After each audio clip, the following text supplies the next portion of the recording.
Stone and Voice project is a Heritage Lottery funded project. We work in partnership with Dorset History Centre, Wave Arts Education Agency, Bournemouth Libraries and Arts University Bournemouth. The stone refers to the research being done into the conception, the design and the construction of the Resurrection Chapel, which is in St. Peter's Church grounds and is dedicated to the 23 men and the scholars of St. Peter's who are commemorated on the World War I memorial inside St. Peter's Church. The voice part of the research project involved a team of volunteer researchers who examined the 23 names on the World War I memorial to find their life stories, their connection to Bournemouth and what their war stories were. The research was done by 3 or 4 volunteers who took several men and researched them. But also on the bottom of the war memorial it says, and the pupils of St. Peter's School, but there are no names. So one of my projects was to research these pupils of St. Peter's School and see if we could find more about them. I went to Dorset History Centre, Hampshire Record Office and the library, looking at various different records to try and give these pupils names. We managed to find 7 or 8 who were killed in the First World War, and we found details, full details on 5 or 6 of these, and these pupils were used as the basis for the audiovisual production that was held in the chapel.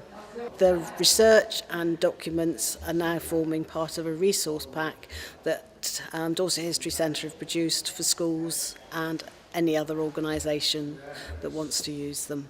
Essentially our role has been to coordinate the learning parts of the project, liaise with artists, filmmakers and musicians, and work with schools to really explore in an imaginative and creative way the heritage of St. Peter's Church and its Chapel of the Resurrection. What we're going to do now is that I've talked to them a lot about World War I, and I've talked to them a lot about the context and the surrounding information. And now all I do is that I create some frameworks in which the children are going to create. And the 3 frameworks that we're going to create within is we're going to create a battle piece, because the common thread to the young men that died during the First World War that are commemorated in St. Peter's Church is that they were all involved in a battle. And we're going to create a piece that is about the young men that are remembered on a regular basis, and then we're going to create a piece about the young men that haven't been remembered before now. 1, 2, 3, 4.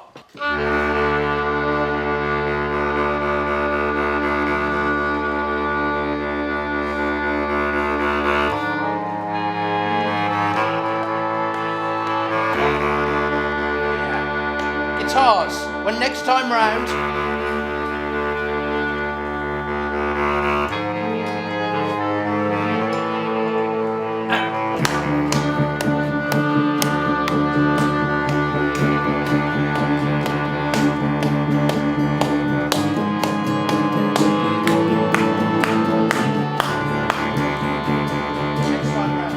End of day 3 of the project, all in good shape. We have 4 amazing pieces based on the names on the War Memorial at St. Peter's Church. Can't wait till October. Got a big gap now of 10 weeks. Look forward to seeing the kids after the summer for an amazing concert in St. Peter's Church.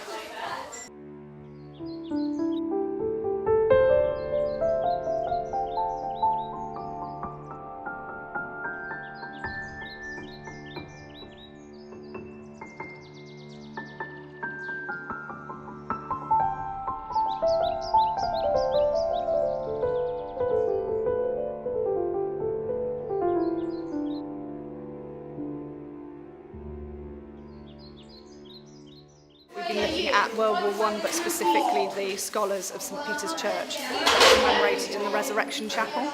So with their tutor, Mr. Bonds, who's a history teacher, they've been looking at the conditions in World War I, the types of situations that these men would have found themselves in, and then that has translated into their classroom artwork, which we've been looking at their responses to those sorts of environments, those sorts of experiences.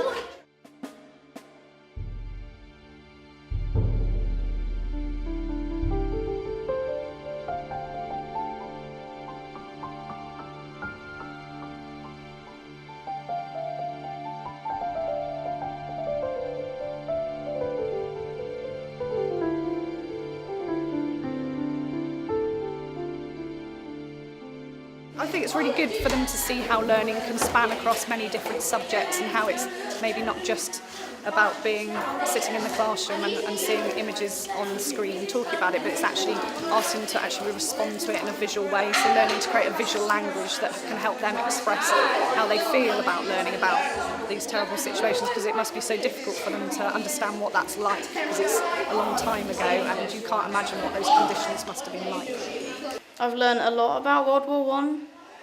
I didn't know. We discovered it in our old school, but we didn't do much detail. And in this, we have done quite a lot, which was good. They were really brave to just go into war, not knowing what they were going to,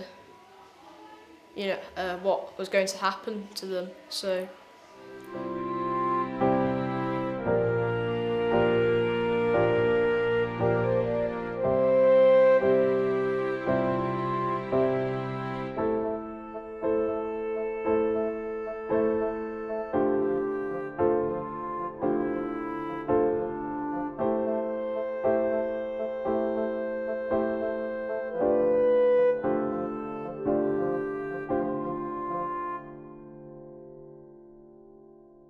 My involvement with Stone and Voice was to produce film for Martin Coyne. That was my brief, and to work with students to help create those scenes that he might use in his film for the Arts by the Sea Festival. Now, that means that the reading that was done, the research that was done, had to be brought down to short scenes, vignettes, and in order to do that, we had to focus on particular soldiers because it's such a complex subject, and yet by focusing on a couple of soldiers in particular, we felt we could get across the emotions of that time, the awful loss that people were experiencing. At St. Peter's Church, we filmed the choir, and this was very poignant because 3 choir members died in World War I. The choir sang Fauré's Requiem, and during this we then cut the film to the Reverend Ian Terry, who read the words of the then Reverend of the time. I feel that the whole project came together in a very powerful way. I think it brought the young people that we worked with closer to imagining how it may have felt to have lived in those times.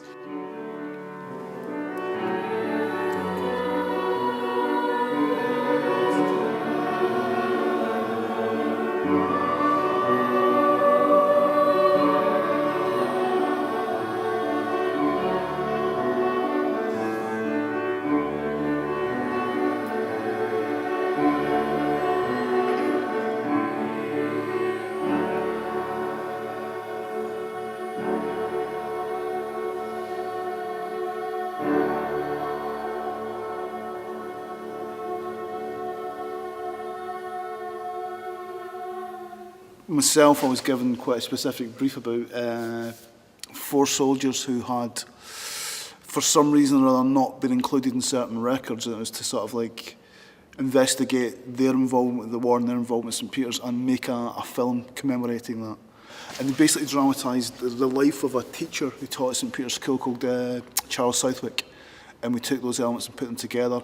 They worked with the choir here in St. Peter's, and they got a wonderful, poignant letter from Charles Southwick's father, who was appealing to the powers that be at the time to try and get his son's effect as well. I have determined to write to you. My son was reported killed in action on May the 9th last year during the British attack on Aubers Ridge.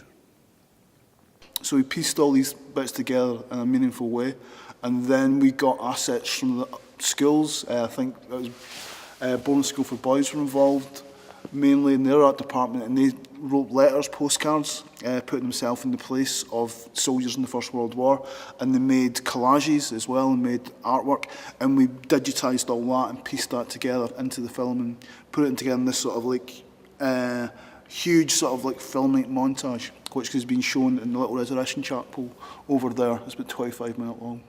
There was universal sorrow when the news came of the death of Fred Head.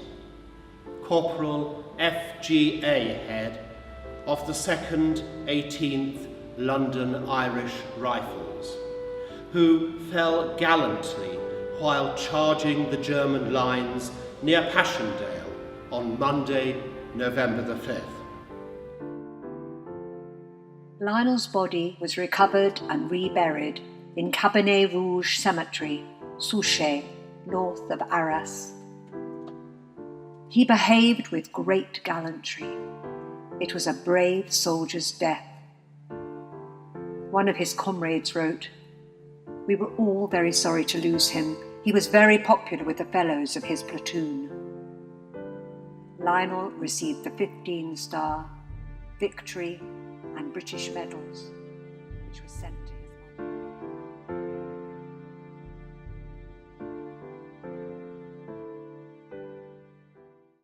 The church has been here for such a long time. It's like basically a holder of knowledge. They keep these records, and the schools and myself can access these records and access something as important as the First World War.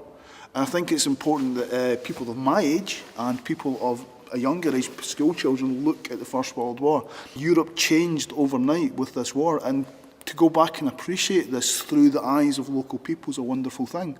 You know, it's almost absolutely essential these things happen. Well, I was born in 1950, so I have no personal recollection of a world war. I've been very touched by the material that's been unearthed about real people, about real young people. My own children are not that much different in age from these young men that were slaughtered in those muddy fields.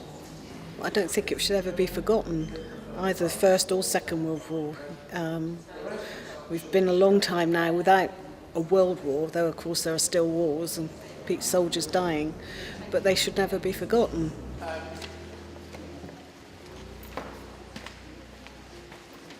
The Stone and Voice concert is an original piece of music written by Bath Philharmonic in collaboration with Bournemouth School.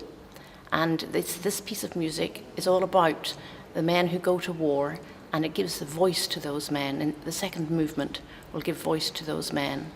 The piece is in 4 parts, and it's a very beautiful piece and a very moving piece. Yeah, it's the morning rehearsal with Bath Philharmonia. It's the first time the orchestral musicians have played the piece with the young people, so it's all a bit tense, but going well.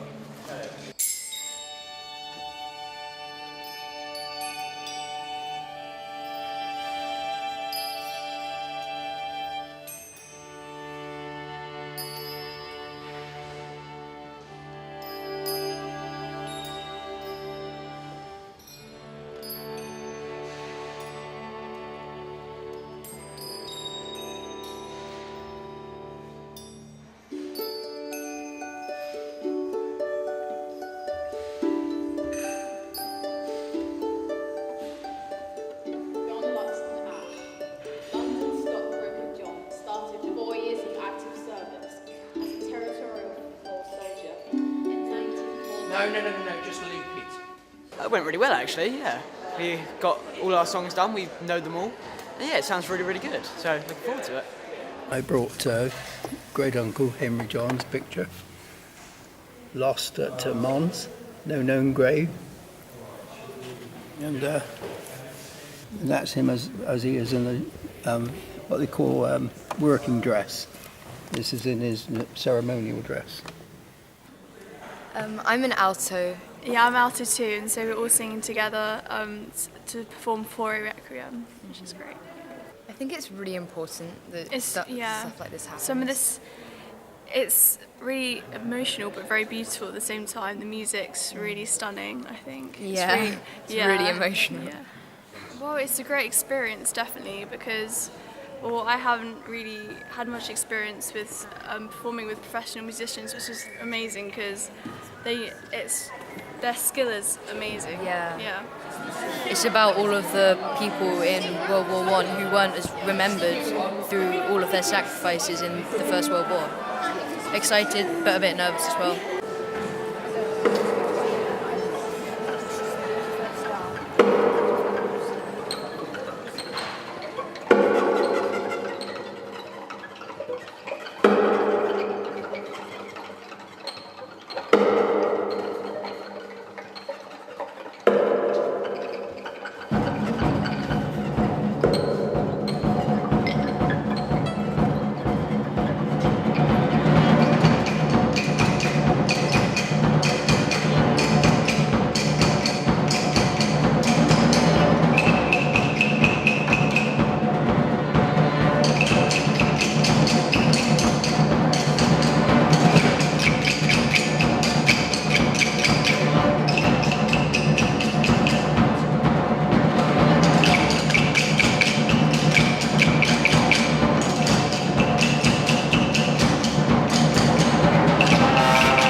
this is part of celebrating what the people of Bournemouth are about in the past, in the present, in the future.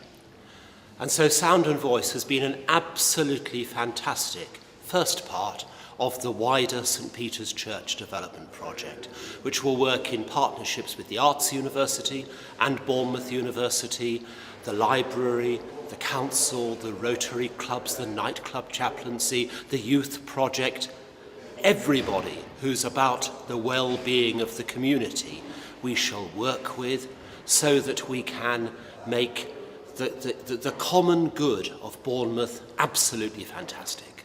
We've had so many community things happening here, it's just been absolutely buzzing. And again, that's where it's so good, that it's exceeded those expectations. But it is all about building support and actually building love for this building and everything it stands for, because it is a wonderful example of high Victorian Gothic architecture. And we have with the chapel in the grounds an amazing work of architecture from the early 20th century.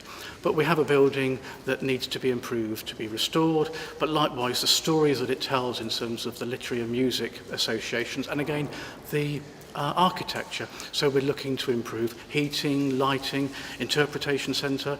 It's all about making sure that this building is alive. There's a wide range of things that we want to explore, actually about the creativity of people in our schools and universities and throughout this vibrant community of Bournemouth now and into the future. Now that is the nub of this project, and that's what this building needs renewing for, and what we need a word and music heritage centre for, to stir up creativity in Bournemouth's community.